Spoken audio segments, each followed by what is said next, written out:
Assalamualaikum warahmatullahi wabarakatuh. Salam sejahtera untuk kita semua. Pertama-tama marilah kita haturkan kepada Allah Subhanahu wa taala atas nikmat dan rahmatnya sehingga kita dapat melakukan aktivitas pada hari ini. Adapun topik yang akan dibahas oleh kelompok 2 pada materi pembelajaran kali ini yaitu mengenai forecasting budget serta perencanaan dan pengendalian penjualan. Sebelum memasuki materi, alangkah baiknya saya memperkenalkan anggota dari kelompok 2. Yang pertama Hafiz, yang kedua Arsana, yang ketiga Sri Wahyuni, yang keempat Fitri Wahyuni, dan yang kelima Rina. Adapun rangkaian pembelajaran kali ini, yaitu yang pertama pembukaan yang sedang berlangsung, yang kedua pemaparan materi, dan ketiga penutup. Nah, untuk tidak memperpanjang waktu, langsung saja kita memasuki sesi pemaparan materi. Nah, yang pertama forecasting budget.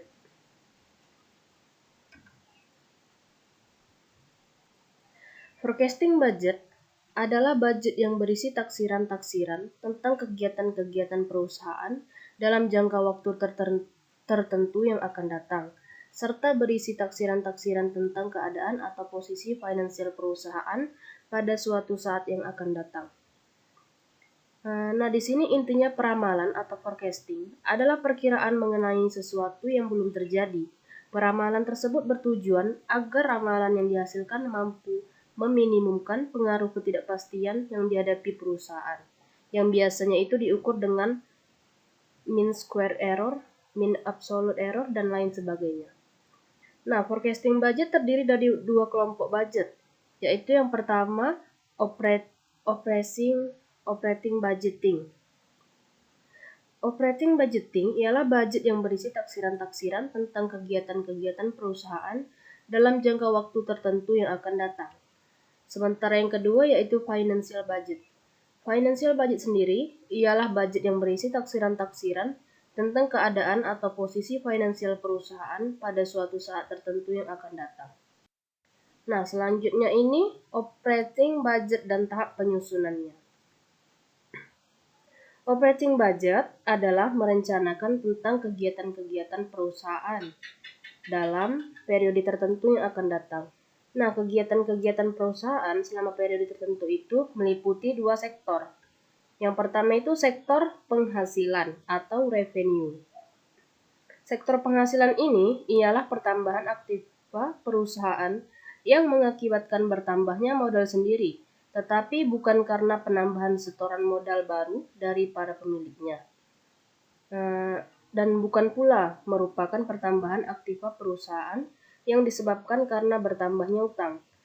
Dari pandangan sudut lain, hubungannya dengan usaha utama perusahaan, penghasilan dapat dibedakan menjadi dua subsektor, yaitu penghasilan utama, operating revenues, dan penghasilan bukan utama, non-operating revenues. Selanjutnya, sektor yang kedua yaitu sektor biaya atau expenses. Sektor biaya sendiri ialah pengurangan aktiva perusahaan yang mengakibatkan berkurangnya modal sendiri, tetapi bukan karena pengurangan atau pengambilan modal oleh para pemiliknya, dan bukan pula merupakan pengurangan aktiva perusahaan yang disebabkan karena berkurangnya utang. Dipandang dari sudut hubungannya dengan usaha utama perusahaan, biaya dapat dibedakan menjadi dua subsektor, yaitu biaya utama, operating expense, dan biaya bukan utama, atau non-operating expense. Nah, yang selanjutnya ini tahap-tahap penyusunan operating budget. Tahap-tahapnya itu tahap-tahapnya ini terbagi menjadi tahap alternatif yang pertama dan yang kedua. Alternatif pertama yaitu besarnya penjualan ditentukan oleh besarnya produksi. Ini berarti bahwa beberapa jumlah penjualan perusahaan selama periode yang akan datang ditentukan oleh beberapa jumlah barang yang mampu diproduksikan perusahaan selama periode tersebut. Sementara alternatif kedua, besarnya produksi justru ditentukan oleh besarnya penjualan. Ini berarti bahwa jumlah barang yang akan diproduksikan perusahaan selama periode yang akan datang ditentukan oleh beberapa jumlah barang yang mampu dijual atau dipasarkan oleh perusahaan selama periode tersebut. Selanjutnya, financial budget dan tahap penyusunannya. Nah, financial budget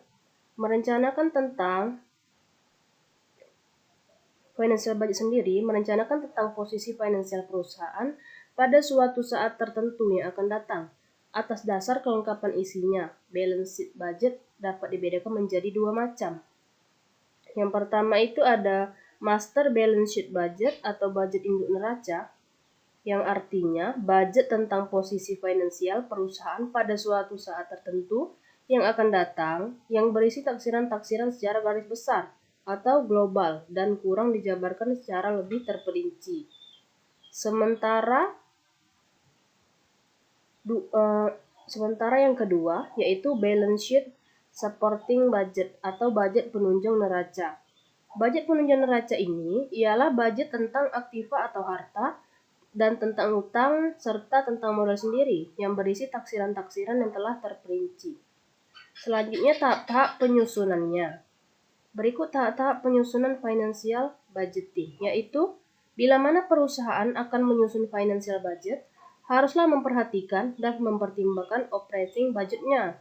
Atau dengan kata lain, operating budget harus disusun lebih awal daripada financial budget. Nah, oleh sebab itu, income statement supporting budget harus sudah selesai disusun sebelum menyusun balance sheet supporting budget beserta master balance sheet budget perusahaan. Yang selanjutnya itu metode forecasting untuk penyusunan anggaran. Nah, forecasting sendiri atau peramalan adalah seni dan ilmu memprediksi peristiwa-peristiwa yang akan terjadi dengan menggunakan data historis dan memproyeksikannya ke masa depan dengan beberapa bentuk model matematis. Untuk melakukan peramalan diperlukan metode tertentu, dan metode mana yang digunakan tergantung dari data serta informasi yang akan diramal dengan tujuan yang hendak dicapai. Nah, di sini di dalam prakteknya terdapat berbagai metode peramalan, antara lain yaitu yang pertama peramalan berdasarkan jangka waktu. Nah, di sini terbagi menjadi 3. Yang pertama peramalan jangka pendek. Nah, peramalan jangka pendek ini maksudnya kurang dari 1 tahun atau umumnya kurang dari 3 bulan. Yang dimana peramalan jangka pendek ini digunakan untuk rencana pembelian, penjadwalan kerja, jumlah tenaga kerja, dan tingkat produksi. Yang kedua itu peramalan jangka menengah atau jangka menengah. Maksudnya ini di sini peramalan digunakan sebanyak 3 bulan hingga 3 tahun atau digunakan untuk perencanaan penjualan, perencanaan dan penganggaran produksi, serta untuk menganalisis berbagai rencana operasi. Nah, yang ketiga ini peramalan jangka pendek. Yang ketiga peramalan jangka panjang atau 3 tahun atau lebih, yang digunakan untuk merencanakan produk baru, penganggaran modal, lokasi fasilitas atau ekspansi dan penelitian serta pengembangan. Nah, metode peramalan yang kedua itu peramalan berdasarkan rencana operasi. Yang pertama, peramalan ekonomi. Nah, di sini pada peramalan ekonomi membahas siklus bisnis dengan memprediksi tingkat inflasi dan indikator perencanaan lainnya. Yang kedua itu ada peramalan teknologi, di mana di sini berkaitan dengan tingkat kemajuan teknologi dan produk baru. Serta yang ketiga itu peramalan permintaan. Di mana peramalan permintaan ini berkaitan dengan proyeksi permintaan terhadap produk perusahaan, dan ramalan ini disebut juga ramalan penjualan yang mengarahkan kepada produksi, kapasitas, dan sistem penjadwalan perusahaan. Yang selanjutnya, metode yang ketiga yaitu peramalan berdasarkan metode atau pendekatan. Nah, di sini terdiri dari 2. Yang pertama, peramalan kuantitatif. Nah, peramalan kuantitatif ini menggunakan berbagai model matematis atau metode statistik dan data historis dan atau variabel-variabel kausal untuk meramalkan permintaan. Serta yang kedua yaitu peramalan kualitatif. Yang peramalan kualitatif ini menggunakan intuisi atau pengalaman pribadi dan berdasarkan pendapat atau judgement dari yang melakukan peramalan. Nah, ada banyak sekali metode peramalan yang dapat dipilih oleh perusahaan. Pada dasarnya ada dua pendekatan dalam peramalan, yaitu pendekatan kualitatif dan kuantitatif. Keduanya dapat dijelaskan sebagai berikut. Yang pertama itu adalah pendekatan kualitatif. Maksudnya ini, peramalan yang didasarkan atas pertimbangan dan opini. Pendekatan kualitatif dapat digunakan untuk merumuskan peramalan jangka pendek dan dapat juga melengkapi proyeksi yang didasarkan atas penggunaan metode kuantitatif. Yang selanjutnya itu 4 metode peramalan kualitatif yang banyak dikenal adalah pendapat manajer, metode Delphi, jejak pendapat di kalangan tenaga penjual, dan survei pelanggan. Nah, selanjutnya itu adalah pendekatan kuantitatif.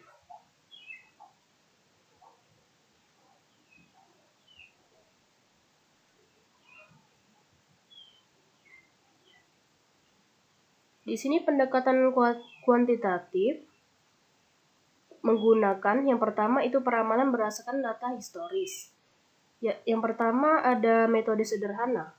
Maksud dari metode sederhana ini, model peramalan sederhana didasarkan semata-mata atas observasi historis penjualan ataupun variabel-variabel lainnya, seperti laba atau arus kas. Nah, metode ini tidak berupaya menjelaskan tentang hubungan sebab akibat yang mendasari variabel yang sedang diramalkan.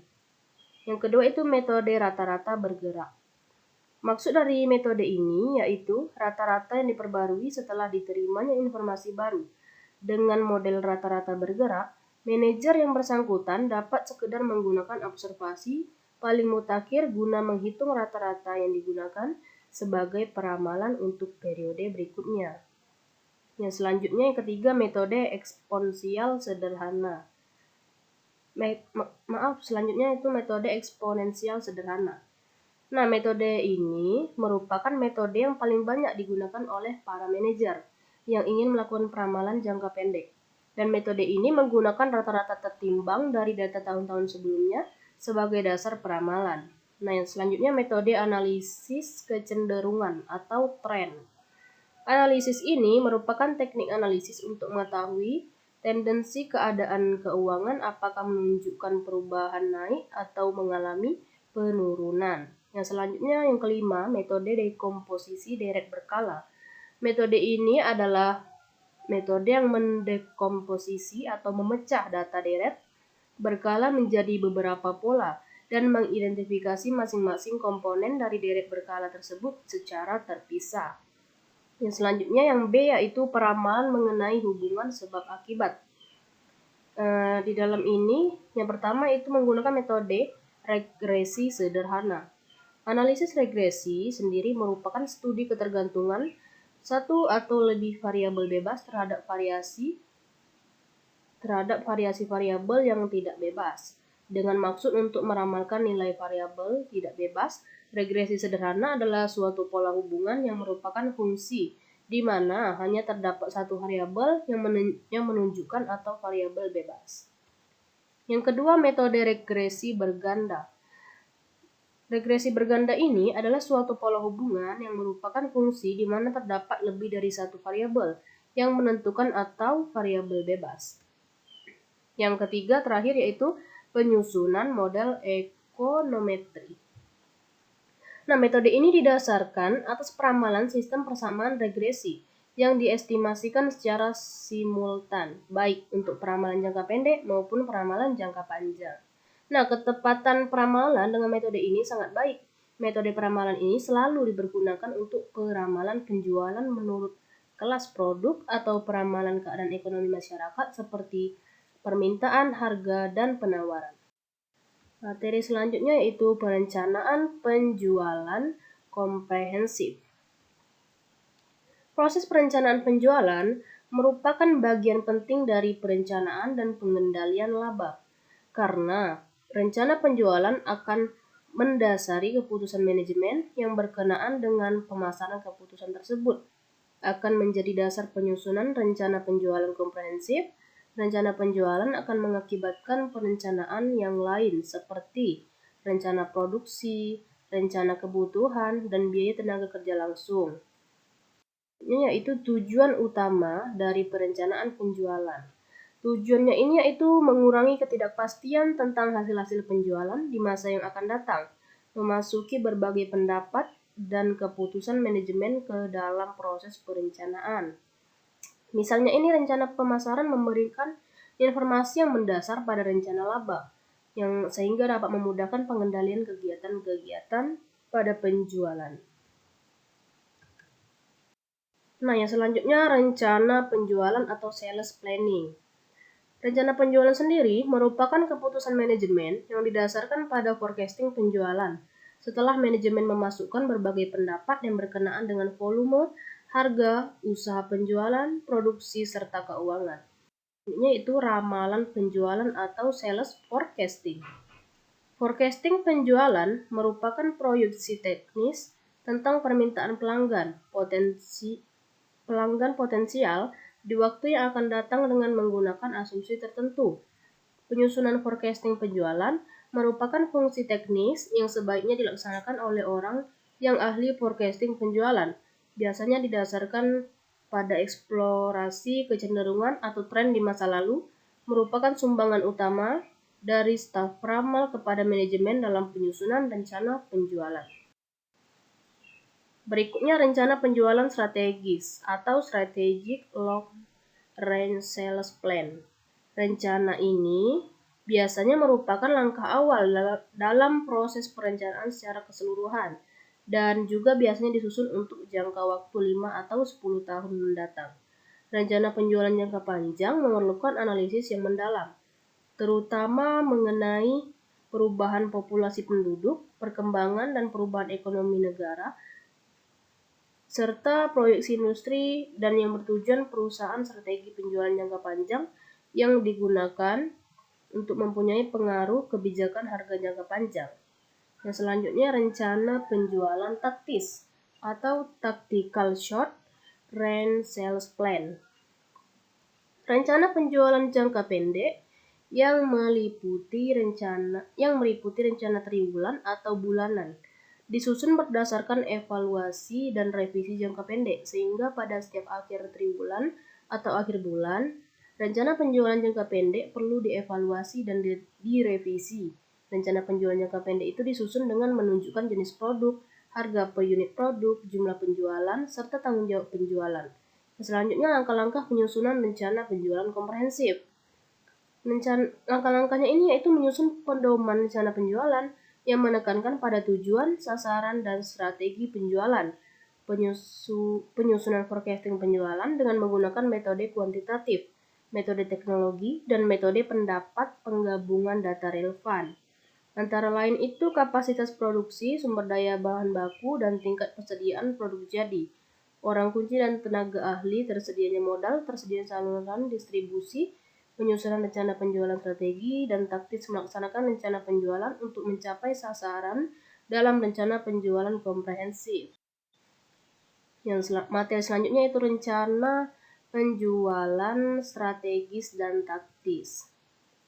Nah, rencana penjualan strategis yaitu rencana penjualan jangka panjang atau dalam jangka waktu beberapa tahun yang mengelompokkan produk secara luas atau menurut lini produk, memberikan pertimbangan yang berbeda antara produk utama dengan produk baru, mencakup analisa mendalam potensi pasar masa yang ada, mempengaruhi kebijakan harga jangka panjang, pembuatan produk baru, perubahan jalur distribusi, dan pola biaya.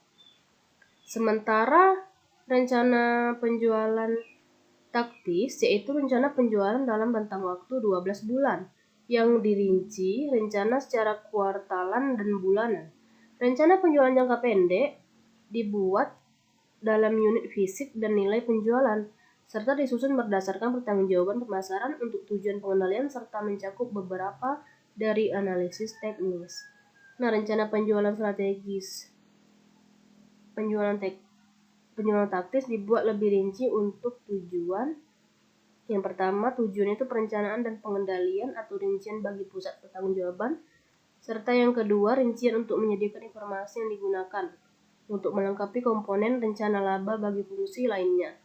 Sebagai contoh itu bagian produksi yang membutuhkan rincian neraca penjualan untuk perencanaan tingkat produksi dan kapasitas pabrik. Bagian keuangan butuh perincian untuk menaksir rencana arus kas serta yang selanjutnya pengendalian biaya. Pada dasarnya, pengendalian biaya adalah cara mengendalikan biaya atau dana perusahaan secara lebih baik, serta upaya pengendalian biaya perusahaan yang meliputi biaya operasional, perencanaan, pelaksanaan, dan lain-lain. Nah, tugas dan tanggung jawab pengendalian biaya. Yang pertama kita akan membahas tugas pengendalian biayanya. Tugasnya itu yang pertama membuat, melaksanakan, dan mengatur persediaan setiap bulan. Yang kedua, memastikan setiap kebijakan dan prosedur cost control bisa diterapkan dengan baik oleh seluruh departemen. Tugas yang ketiga, memantau dan memeriksa seluruh hasil perhitungan persediaan sudah sesuai dengan dukungan bukti dan dokumen yang ada. Tugas yang ketiga, memeriksa dan memastikan setiap transaksi dengan benar, khususnya transaksi pembelian atau pengeluaran perusahaan. Tugas yang kelima, membandingkan setiap data yang ada. Dan tugas yang terakhir, yang keenam, melakukan pemeriksaan secara berulang. Sementara tanggung jawab dari pengendalian biaya. Yang pertama itu yaitu mengawasi arus masuk dan keluar barang, menyimpan dan juga menerima barang. Tanggung jawab yang kedua, bekerja sama dengan bagian pembelian atau bisa mendapatkan informasi terkait aktivitas pembelian, harga barang hingga penerimaan barang. Yang ketiga, memantau dan memeriksa order pembelian perusahaan. Yang keempat, membuat laporan biaya setiap hari. Dan yang kelima, membuat laporan bulanan dan persediaan atas seluruh barang yang ada. Nah, selanjutnya fungsi dan 5 elemen pengendalian biaya. Yang pertama kita akan membahas fungsi pengendalian biaya. Fungsi pengendalian biaya ini terbagi menjadi 3, yaitu yang pertama perencanaan. Seperti yang sudah kita ketahui bahwa seluruh tindakan yang dilakukan tentu akan menjadi lebih baik jika sudah direncanakan dengan matang. Nah, untuk itu sebelum melakukan pengendalian biaya, disarankan pihak manajemen perusahaan mampu membuat perencanaan dengan matang agar pengendalian biaya bisa tetap dilakukan sesuai dengan tujuan perusahaan. Oleh karena itu, perencanaan adalah kunci penting dari seluruh tahapan. Yang fungsi kedua itu yaitu pengawasan. Fungsi pengawasan dalam hal ini adalah dengan melakukan perbandingan antara pencapaian yang sudah diraih saat ini dengan biaya lain yang dibutuhkan. Lalu selanjutnya juga akan dilakukan perbandingan antara anggaran sebelumnya dengan anggaran ini. Tujuannya dari pengawasan itu adalah untuk memastikan anggaran yang dikeluarkan oleh perusahaan sudah sesuai dengan apa yang diharapkan. Fungsi ketiga yaitu koordinasi dan keselarasan. Diperlukan adanya keselarasan dalam koordinasi antara setiap departemen agar tujuan perusahaan bisa tercapai dengan baik. Dalam hal ini, mereka yang bertanggung jawab dalam bagian pengendalian biaya adalah memastikan adanya keselarasan antar tiap departemen sudah sesuai dan sejalan dengan anggaran yang sebelumnya sudah disepakati. Nah, selanjutnya itu 5 elemen pengendalian biaya. Nah, setiap yang sudah dijelaskan juga secara singkat sebelumnya bahwa tugas utama pengendalian biaya adalah harus secara aktif mempercepat ruang lingkup pekerjaan dan menganalisa perkembangan yang ada di dalamnya. Untuk itu ada beberapa elemen yang harus diperhatikan dalam pengendalian biaya. Yang pertama itu elemennya paham akan apa yang harus dikerjakan. Nah, hal ini bisa diketahui dengan menggunakan forecast atau taksiran anggaran secara detail dan profil kecelakaan, yaitu yang berisi dalamnya tersedia basis pengendalian dan juga penjadwalan biaya. Hal tersebut didasarkan pada informasi dari langkah manajemen biaya sebelumnya. Sehingga hal tersebut dilakukan untuk bisa memastikan anggaran yang akurat dan kegiatan yang dikelola secara lebih detail yang performanya bisa diukur. Elemen yang kedua itu ketahui apa saja yang telah dilakukan. Caranya adalah dengan menyiapkan laporan yang berisi data kinerja aktual yang konsisten dengan anggaran yang terperinci dan tepat waktu. Elemen yang ketiga yaitu mengetahui perbandingan kinerja aktual dengan norma kinerja. Dalam hal ini, kita harus melakukan analisis performa hingga saat ini.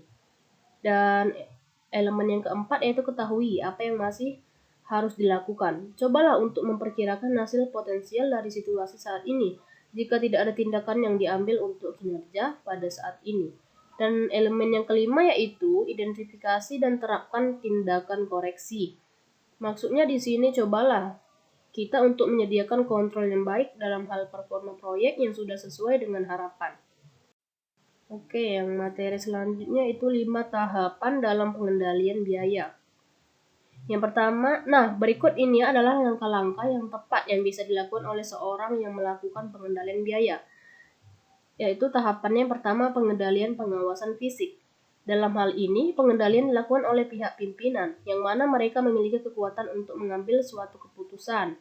Perencanaan dan pelaksanaan akan ditetapkan oleh pemimpin perusahaan, sehingga hal tersebut biasanya terjadi pada perusahaan yang masih berskala kecil, karena pemimpin perusahaan tersebut akan sekaligus bertindak sebagai pemilik usaha. Dan yang kedua, akuntansi historis. Untuk perusahaan yang sudah berskala besar, pimpinan perusahaan tersebut tentu sudah tidak memiliki waktu lagi untuk mengontrol pengeluaran fisiknya. Pihak pimpinan biasanya hanya akan memanfaatkan catatan sejarah keuangan atau biasa disebut dengan akuntansi historis untuk merencanakan dan juga mengendalikan kegiatannya dari waktu ke waktu. Tahapan yang ketiga itu anggaran statis dan biaya standar. Anggaran statis dan biaya standar pada umumnya akan digunakan oleh pimpinan perusahaan untuk melakukan perencanaan dan juga pengendalian atau kegiatan proyek yang sedang dilakukannya. Untuk perusahaan yang semakin berkembang, maka pimpinan dari perusahaan biasanya akan merubah pola pikirnya. Tahapan yang keempat, anggaran fleksibel dengan biaya standar. Tidak selamanya rencana yang sudah disusun dengan matang oleh perusahaan bisa mendapatkan hasil yang diharapkan. Hal ini biasanya akan membuat pihak petinggi perusahaan melakukan cara lain untuk mampu memperbaiki anggaran yang ada. Biasanya itu cara yang dilakukan adalah dengan memperbaiki sistem agar menjadi lebih fleksibel. Anggaran yang lebih fleksibel ini biasanya disusun pada berbagai tingkat kapasitas. Hal tersebut dilakukan agar anggaran ini bisa digunakan sebagai indikator pencapaian yang diharapkan. Serta tahapan yang terakhir atau tahapan yang kelima yaitu tanggung jawab pusat dan sistem akuntansi pertanggungjawaban. Tanggung jawab pengendalian biaya harus dilakukan pada setiap bagian jika perusahaan sudah memiliki banyak unit kerja dan sudah berkembang pesat. Adanya pemusatan tanggung jawab pengendalian biaya dilakukan karena jika hanya berpusat pada pimpinan, maka akan tidak memungkinkan akan terjadinya pertanggungjawaban. Seorang pemimpin perusahaan besar sudah tidak lagi mampu melakukan pengendaliannya secara fisik. Untuk itu, untuk mempermudah proses pelaksanaan proyek dan kegiatan di perusahaan, maka diperlukan adanya manajemen pusat. Mereka bertugas melakukan perbandingan pada anggaran yang sudah disusun dengan realisasi di lapangan. Sekian tadi presentasi atau materi pembelajaran kita pada hari ini yang dipaparkan oleh kelompok 2 dan juga hasil dari presentasi yang sudah dijelaskan. Maaf jika ada salah kata atau kurang lebih dari kelompok kami. Saya mengucapkan terima kasih. Wabillahi taufiq wal hidayah. Wassalamualaikum warahmatullahi wabarakatuh.